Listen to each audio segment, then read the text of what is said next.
Bonjour et bienvenue dans cette nouvelle vidéo. Dans cette vidéo je vous propose les 7 leçons à retenir du livre Atomic Habits, de James Clear. Surtout suivez la vidéo jusqu'à la fin car la 7e leçon est la plus importante. N'oubliez pas aussi de vous abonner et d'activer les notifications pour ne pas manquer nos prochaines vidéos. Quel changement positif aimeriez-vous apporter dans votre vie? Peut-être voulez-vous manger plus sainement, lire davantage de livres, apprendre une nouvelle langue ou maîtriser la clarinette. Quels que soient les changements que vous souhaitez apporter, les mettre en place et s'y tenir est plus facile à dire qu'à faire. Vouloir manger plus de salade ne signifie pas nécessairement que vous le ferez. Dire simplement que vous lirez davantage de livres ne signifie pas que vous le ferez plutôt que de regarder Netflix en rafale. C'est là que les habitudes entrent en jeu. Ensemble, nous allons découvrir que la clé pour apporter de grands changements dans votre vie n'a pas besoin d'impliquer un bouleversement majeur, vous n'avez pas besoin de révolutionner votre comportement ou de vous réinventer. Au contraire, vous pouvez apporter de minuscules changements à votre comportement qui, lorsqu'ils sont répétés encore et encore, deviendront des habitudes pouvant mener à de grands résultats. Leçon numéro 1. Les petites habitudes peuvent avoir un impact étonnamment puissant sur votre vie. Pour commencer, je veux que vous imaginiez un avion prêt à décoller de Los Angeles. La destination de l'avion est New York. Le pilote entre toutes les informations correctes dans l'ordinateur de l'avion, et celui-ci décolle dans la bonne direction. Mais maintenant, imaginez qu'un peu après le décollage, le pilote modifie accidentellement légèrement la trajectoire de vol. Il ne la change que de 3,5 degrés, presque rien, juste quelques pieds. Le nez de l'avion se décale légèrement sur un côté, et personne, ni le pilote, ni les passagers ne remarquent quoi que ce soit. Cependant, au cours du voyage à travers les États-Unis, l'impact de ce léger changement serait considérable. À la fin de leur périple, les passagers confus et le pilote encore plus confus, se retrouveraient à atterrir à Washington DC, et non à New York. Alors, pourquoi je vous raconte ça? C'est parce que tout comme le pilote confus, nous ne remarquons pas les petits changements dans nos vies. Les petits changements ont un impact immédiat négligeable. Si vous êtes en mauvaise forme aujourd'hui et que vous faites un jogging de 20 minutes, vous serez toujours en mauvaise forme demain. Si vous mangez une pizza familiale pour le dîner, cela ne vous fera pas prendre du poids du jour au lendemain. Mais si nous répétons ces petits comportements jour après jour, nos choix se transforment en résultats majeurs. Mangez de la pizza tous les jours, et vous aurez probablement pris beaucoup de poids après un an. Faites du jogging pendant 20 minutes chaque jour, et vous finirez par être plus mince et en meilleure forme, même si vous ne remarquez pas le changement en temps réel. Vous avez probablement compris l'essentiel ici, ce sont les petites habitudes qui peuvent avoir un impact étonnamment puissant sur votre vie, et vous ne verrez pas nécessairement cet impact se produire en temps réel. Vous ne verrez les résultats de vos habitudes qu'au bout d'un moment. Maintenant, nous savons que ne pas voir l'impact de vos efforts peut être décourageant. Si cela vous arrive, si vous êtes découragé par le manque de changements positifs immédiats, il est important d'essayer de vous concentrer sur vos objectifs plutôt que sur vos résultats actuels. Lorsque le manque de progrès perçu vous déprime, souvenez-vous que vous faites les bonnes choses et que vous avancez dans la bonne direction. Leçon numéro 2. Les habitudes sont des comportements automatisés que nous avons appris grâce à l'expérience. Lorsque vous entrez dans une pièce sombre, vous ne réfléchissez pas à la prochaine étape, vous cherchez instinctivement un interrupteur. Chercher un interrupteur est une habitude, c'est un comportement que vous avez répété tant de fois qu'il se produit maintenant automatiquement.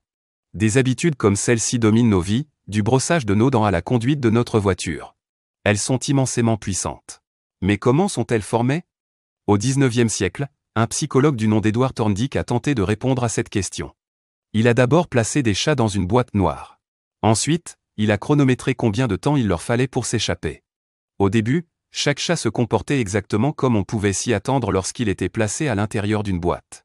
Il cherchait désespérément un moyen de s'échapper. Il reniflait et grattait les coins, il griffait les murs.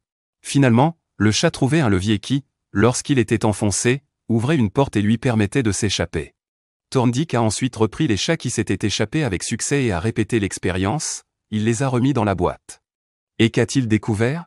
Après avoir été mis dans la boîte plusieurs fois, chaque chat apprenait l'astuce. Au lieu de se démener pendant une minute ou plus, les chats se dirigeaient directement vers le levier. Après 20 ou 30 tentatives, le chat moyen pouvait s'échapper en seulement 6 secondes. En d'autres termes, le processus de sortie de la boîte était devenu une habitude pour les chats. Avec son expérience, Thorndike avait découvert quelque chose d'important, les comportements qui donnent des conséquences satisfaisantes, dans ce cas, obtenir la liberté, ont tendance à être répétés jusqu'à ce qu'ils deviennent automatiques. Nous avons appris beaucoup plus sur les habitudes au cours des décennies qui ont suivi l'expérience de Thorndike. Nous savons maintenant que les habitudes sont composées de 4 éléments distincts. Tout d'abord, il y a le signal, ou un déclencheur pour agir. Entrer dans une pièce sombre vous incite à effectuer une action qui vous permettra de voir. Ensuite vient un désir de changement d'état, dans ce cas, passer de l'obscurité à la lumière. Puis vient une réponse, ou action, actionner l'interrupteur. La dernière étape du processus, et l'objectif final de chaque habitude, est la récompense.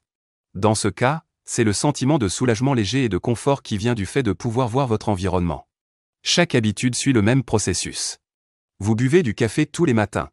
Se réveiller est votre signal, déclenchant un désir de se sentir alerte. Votre réponse est de vous tirer du lit et de préparer une tasse de café. Votre récompense est de vous sentir bien éveillé et prêt à affronter le monde. Maintenant que vous avez une idée de la manière dont fonctionnent les habitudes, examinons comment vous pouvez développer de bonnes habitudes qui peuvent changer votre vie en mieux. Idée numéro 3. La construction de nouvelles habitudes nécessite des signaux difficiles à manquer et un plan d'action. Nous venons de découvrir comment les habitudes se forment. Récapitulons brièvement. Une habitude se compose de 4 éléments, un signal, un déclencheur qui vous pousse à agir, un désir, un objectif que vous voulez atteindre, une réponse, l'action de l'habitude elle-même, et une récompense, la sensation positive que vous ressentez en accomplissant l'habitude. Une fois que vous savez comment elle fonctionne, vous pouvez commencer à exploiter le processus de formation des habitudes pour que les bonnes habitudes productives se maintiennent. Disons que vous êtes désespéré d'apprendre la guitare. Vous avez votre instrument, vous avez appris les bases, mais vous avez du mal à maintenir la pratique. Chaque matin, vous vous dites que vous jouerez plus tard, mais la fin de la journée arrive vite et vous n'avez pas touché votre guitare une seule fois. Mais maintenant que vous connaissez les secrets de la construction d'une habitude, vous pouvez l'utiliser à votre avantage. Dans ce cas, vous voulez rendre le signal pour prendre votre guitare impossible à manquer. Au lieu de ranger votre instrument dans un placard ou dans un coin de votre pièce de rechange, placez-le au milieu de votre salon bien en vue. Rendez votre signal visible et incontournable, cela facilitera la transformation de votre désir de pratiquer en habitude. Modifier votre environnement pour mettre vos signaux en avant-plan vous aidera, mais si vous voulez perfectionner encore plus vos déclencheurs, vous pouvez utiliser ce que l'on appelle les intentions de mise en œuvre. Alors, qu'est-ce que c'est ? Lorsqu'il s'agit d'établir de bonnes habitudes, la plupart d'entre nous ont tendance à être trop vagues quant à nos intentions. Nous disons « je vais mieux manger » ou « je vais apprendre la guitare ». Et nous espérons simplement que nous irons au bout. Une intention de mise en œuvre peut nous aider à dépasser cette intention vague. Les intentions de mise en œuvre introduisent un plan d'action clair, elles vous aident à déterminer quand et où vous allez mettre en œuvre l'habitude que vous souhaitez développer. Revenons à notre exemple de guitare. Au lieu de vous dire que vous allez pratiquer la guitare à un moment donné cette semaine, dites-vous, le lundi, mercredi et vendredi, lorsque le réveil sonne, la première chose que je ferai sera de prendre ma guitare et de m'entraîner pendant 1 heure. Et n'oubliez pas de laisser votre guitare au milieu de la pièce. En créant une intention de mise en œuvre, vous vous donnerez à la fois un plan clair et un signal évident, et vous serez peut-être surpris de voir combien il sera plus facile de construire une habitude positive. Faisons une petite pause dans notre exploration ici. Vous vous demandez peut-être si cela fonctionne vraiment. Puis-je réellement ajuster mon environnement et faciliter la formation de bonnes habitudes ? Cela semble bien sur le papier, n'est-ce pas ? Mais en pratique ? Pour répondre à cette question, examinons les travaux d'Anne Thorndike, une médecin basée à Boston, et au cas où vous vous poseriez la question, elle n'est pas apparentée à l'amoureux des chats, Edward Thorndike. Le docteur Anne Thorndike faisait face à un problème que rencontrent la plupart des professionnels de la santé, elle voulait aider ses patients à améliorer leur alimentation et leurs habitudes en matière de collation. Mais elle savait aussi que prendre la décision consciente de manger plus sainement peut être difficile. Cela demande beaucoup de volonté et de discipline, et nous n'avons pas tous des réserves infinies de volonté et de discipline. Alors, Anne Thorndike et ses collègues ont conçu un test. Dans le cadre de l'expérience, elle a fait réorganiser la cafétéria de l'hôpital. Les sodas dans les réfrigérateurs à côté des caisses ont été remplacés par de l'eau en bouteille, et des paniers d'eau en bouteille ont été placés partout dans la cafétéria. Le docteur Thorndike et son équipe ont ensuite observé ce qui se passerait. Et qu'est-ce qui s'est passé, selon vous ? Eh bien, en l'espace de 3 mois, les ventes de sodas ont diminué de 11%, et les ventes d'eau ont augmenté de plus de 25%. En créant simplement plus de signaux pour inciter les gens à boire de l'eau, le docteur Thorndike et son équipe ont réussi à amener les gens à faire un choix plus sain. En d'autres termes, ils ont réussi à aider les gens à adopter de meilleures habitudes, sans les obliger à prendre une décision consciente pour y parvenir. Il s'agit d'une preuve claire que modifier votre environnement peut vous aider à adopter de meilleures habitudes. Idée numéro 4. Les humains sont motivés par l'anticipation de la récompense, donc rendre les habitudes attrayantes vous aidera à les maintenir. Nous sommes maintenant à peu près à mi-chemin de notre exploration des habitudes atomiques. Nous avons examiné à quel point les habitudes sont puissantes, comment elles sont créées et comment vous pouvez utiliser les indices d'habitude à votre avantage. Il est maintenant temps de parler de l'aspect récompense de la construction d'habitudes. En 1954, les neuroscientifiques James Holt et Peter Milner ont mené une expérience pour étudier les neurosciences du désir. À l'aide d'électrodes, ils ont bloqué la libération du neurotransmetteur dopamine chez certains rats. Les résultats ont été surprenants, les rats de laboratoire ont tout simplement perdu leur volonté de vivre. Sans dopamine, ils n'avaient aucun désir de manger, boire, se reproduire ou faire quoi que ce soit d'autre. Quelques jours plus tard, ils sont tous morts de soif. Cette histoire plutôt troublante nous apprend une chose, la dopamine est un motivateur essentiel. Lorsque nous faisons quelque chose de bénéfique pour notre survie, manger, boire, avoir des relations sexuelles, la dopamine est libérée et nous nous sentons bien. Cette sensation de plaisir nous motive à répéter l'action bénéfique encore et encore. Jusqu'ici, tout va bien. Mais en quoi cela a-t-il à voir avec la création d'habitudes? Eh bien, nous n'avons pas besoin de faire l'activité agréable pour obtenir notre dose de dopamine. La simple anticipation de faire quelque chose de plaisant suffit à faire couler la dopamine. Dans le système de récompense du cerveau, désirer quelque chose est au même niveau que l'obtenir. Nous pouvons nous en servir à notre avantage. Lorsque nous construisons une nouvelle habitude, si nous la rendons attrayante, nous serons beaucoup plus susceptibles de la suivre et de la réaliser. C'est ici que j'aimerais vous présenter le concept de regroupement de tentation.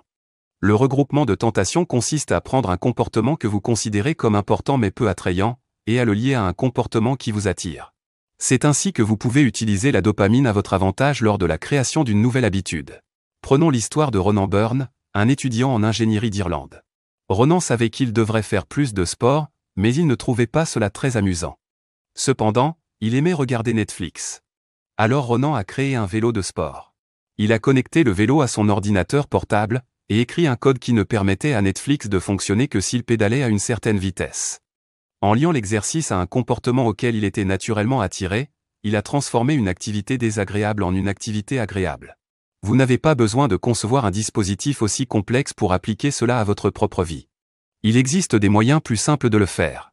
Par exemple, si vous devez faire du sport mais que vous voulez vous tenir au courant des derniers potins des célébrités, vous pourriez vous engager à ne lire des magazines que lorsque vous êtes à la salle de sport. Ou si vous voulez regarder des émissions sportives mais que vous devez passer des appels de vente, promettez-vous une demi-heure de détente après avoir parlé à votre 10e prospect. Trouvez simplement un moyen de rendre ces tâches importantes mais peu attrayantes, agréables, et vous surferez sur une vague de dopamine tout en créant des habitudes positives en même temps. Leçon numéro 5. Si vous voulez adopter une nouvelle habitude, rendez cette habitude aussi facile à adopter que possible. Rendre une habitude agréable est un moyen infaillible de la faire adhérer. Une autre façon de pirater le processus de construction des habitudes est de le rendre facile. Les comportements faciles dominent nos vies. Nous faisons défiler les réseaux sociaux ou grignotons un paquet de chips parce que ce sont des choses faciles à faire. D'un autre côté, faire sans pompe ou étudier le mandarin sont tous deux assez difficiles et demandent beaucoup d'efforts. C'est pourquoi nous ne nous sentons pas attirés par le sport ou l'apprentissage des langues pendant notre temps libre. En rendant nos comportements souhaités aussi faciles que possible, nous avons les meilleures chances de les transformer en habitudes. Et la bonne nouvelle, c'est qu'il existe plusieurs façons de le faire. La première façon est de réduire la friction. Voici ce que cela signifie. James Clear a toujours été désastreux pour envoyer des cartes de vœux. Sa femme, en revanche, ne manque jamais une occasion d'envoyer une carte. Et il y a une raison claire à cela. Elle garde une boîte de cartes de vœux à la maison, triée par occasion. Ce petit peu de préparation facilite l'envoi de félicitations, de condoléances ou de tout ce qui est nécessaire. Elle n'a pas à sortir et acheter une carte quand quelqu'un se marie ou obtient un nouvel emploi, ce qui réduit la friction impliquée dans l'envoi d'une carte. La friction est un processus à double sens. Vous pouvez réduire la friction pour transformer un comportement bénéfique en habitude, mais vous pouvez également augmenter la friction si vous voulez tuer une mauvaise habitude. Alors, si vous voulez perdre moins de temps devant la télévision, débranchez-la et retirez les piles de la télécommande. Cela introduira suffisamment de friction pour vous assurer de ne regarder que lorsque vous le souhaitez vraiment. La deuxième astuce pour rendre une habitude plus facile à long terme est ce que l'on appelle la règle des 2 minutes. C'est un moyen de rendre toute nouvelle activité gérable. Le principe est que tout comportement peut être distillé en une habitude réalisable en 2 minutes. Ainsi, si vous voulez lire davantage, ne vous engagez pas à lire un livre chaque semaine. Au lieu de cela, prenez l'habitude de lire 2 pages par nuit. Ou, si vous voulez courir un marathon, engagez-vous simplement à enfiler votre tenue de course tous les jours après le travail. La règle des 2 minutes est un moyen de construire des habitudes facilement réalisables, de petites réalisations qui peuvent vous mener à de plus grandes choses. Une fois que vous aurez enfilé vos chaussures de course, vous sortirez probablement pour courir. Une fois que vous aurez lu 2 pages, vous continuerez probablement. Il suffit de commencer, c'est la première et la plus importante étape pour faire quelque chose. Leçon numéro 6. Rendre vos habitudes immédiatement satisfaisantes est essentiel pour un changement de comportement efficace. Nous approchons de la fin maintenant. Mais avant de terminer, parlons de la dernière règle pour utiliser les habitudes pour améliorer votre vie. Et pour ce faire, nous avons besoin d'une histoire. C'est l'histoire d'un chercheur en santé publique très performant nommé Stephen Luby. Dans les années 1990, Luby travaillait dans un quartier de Karachi, au Pakistan, et excellait dans son travail. Il a réduit la diarrhée chez les enfants locaux de 52%. Il a également réduit les taux de pneumonie de 48% et le taux d'infection cutanée de 35%. Quel était son secret? Un savon. Oui, c'est vrai, les réalisations énormes de Luby en matière de santé publique étaient le résultat d'un joli savon. Luby savait que le lavage des mains et l'assainissement de base étaient essentiels pour réduire les maladies. Les habitants le comprenaient également. Mais ils ne transformaient pas leurs connaissances en habitudes. Tout a changé lorsque Luby a travaillé avec Procter & Gamble pour introduire un savon de qualité supérieure dans le quartier gratuitement. Du jour au lendemain, se laver les mains est devenu une expérience satisfaisante. Le nouveau savon moussait facilement et sentait délicieusement bon. Soudain, tout le monde se lavait les mains parce que c'était désormais une activité plaisante. L'histoire de Stephen Luby illustre la règle finale et la plus importante pour le changement de comportement, les habitudes doivent être satisfaisantes. Rendre les bons comportements satisfaisants peut être difficile. Cela est dû à l'évolution humaine. Aujourd'hui, nous vivons dans ce que l'on appelle un environnement à rendement différé. Vous vous présentez au bureau aujourd'hui, mais le rendement, un chèque de paie, n'arrive qu'à la fin du mois. Vous allez à la salle de sport le matin, mais vous ne perdez pas de poids du jour au lendemain. Malheureusement, notre cerveau a évolué pour faire face à un environnement à rendement immédiat. Nos lointains ancêtres ne pensaient pas au rendement à long terme, comme économiser pour la retraite ou respecter un régime. Ils étaient concentrés sur des préoccupations immédiates telles que trouver leur prochain repas, chercher un abri et rester suffisamment vigilants pour échapper à d'éventuels tigres à dents de sabre. Cette focalisation sur les rendements immédiats peut encourager de mauvaises habitudes. Fumer peut vous donner un cancer du poumon dans 20 ans, mais, dans l'instant, cela soulage votre stress et l'envie de nicotine. Tout cela signifie que lors de la poursuite d'habitudes avec un rendement différé, vous devez essayer d'y attacher une gratification immédiate. Je peux expliquer cela au mieux en utilisant les expériences d'un couple que l'auteur connaît. Ce couple voulait moins manger au restaurant, cuisiner davantage, être en meilleure santé et économiser de l'argent. Ce sont des objectifs avec des rendements différés. Pour donner à leurs objectifs un peu de motivation à court terme, ils ont ouvert un compte d'épargne intitulé Voyage en Europe. Chaque fois qu'ils évitaient un repas au restaurant, ils transféraient $50 sur le compte. La satisfaction à court terme de voir $50 arriver sur ce compte d'épargne leur fournissait la gratification immédiate, dont ils avaient besoin pour rester sur la bonne voie et atteindre leur récompense ultime à plus long terme. Leçon numéro 7. Créez un cadre pour maintenir vos habitudes dans le temps, en utilisant des dispositifs de suivi. D'accord, nous avons donc appris comment construire de bonnes habitudes. Mais peu importe à quel point nous rendons nos habitudes agréables et satisfaisantes, nous pourrions toujours échouer à les maintenir. Alors, dans cette dernière partie, examinons comment nous pouvons nous en tenir à nos bonnes intentions. Une astuce simple pour ancrer de nouvelles habitudes consiste à utiliser le suivi des habitudes. Tout au long de l'histoire, de nombreuses personnes ont réussi en tenant un registre de leurs habitudes. L'un des plus connus est Benjamin Franklin. Dès l'âge de 20 ans, Franklin tenait un carnet dans lequel il consignait le respect de 13 vertus personnelles. Ces vertus comprenaient des objectifs tels qu'éviter les conversations futiles et toujours faire quelque chose d'utile. Chaque soir, Franklin consignait ses progrès dans chaque domaine. Vous pouvez suivre l'exemple de Franklin en matière de suivi des habitudes en utilisant un simple calendrier ou agenda, et en cochant chaque jour où vous respectez les comportements choisis. Vous constaterez que c'est efficace, le suivi des habitudes étant lui-même une habitude attrayante et satisfaisante. L'anticipation et l'action de cocher chaque jour vous procureront du plaisir et vous maintiendront motivé. La prochaine chose que je vous recommande de faire est de développer un contrat d'habitude qui impose des conséquences négatives si vous ne parvenez pas à rester sur la bonne voie.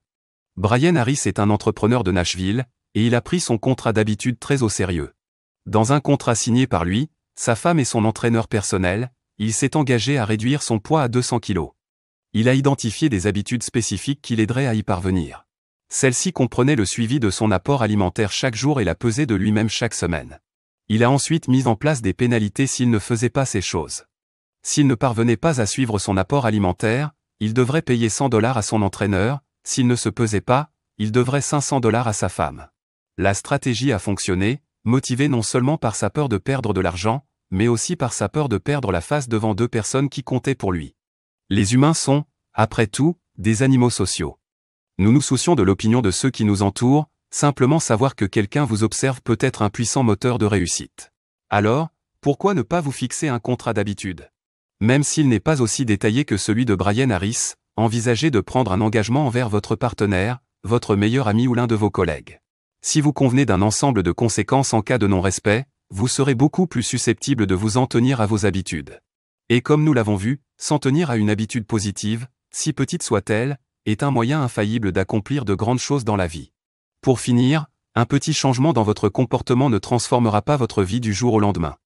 Mais si vous transformez ce comportement en une habitude que vous pratiquez chaque jour, cela peut absolument entraîner de grands changements. Changer votre vie ne consiste pas à réaliser de grandes percées ou à révolutionner tout ce que vous faites. Plutôt, il s'agit de construire un système positif d'habitudes qui, combiné, offre des résultats remarquables.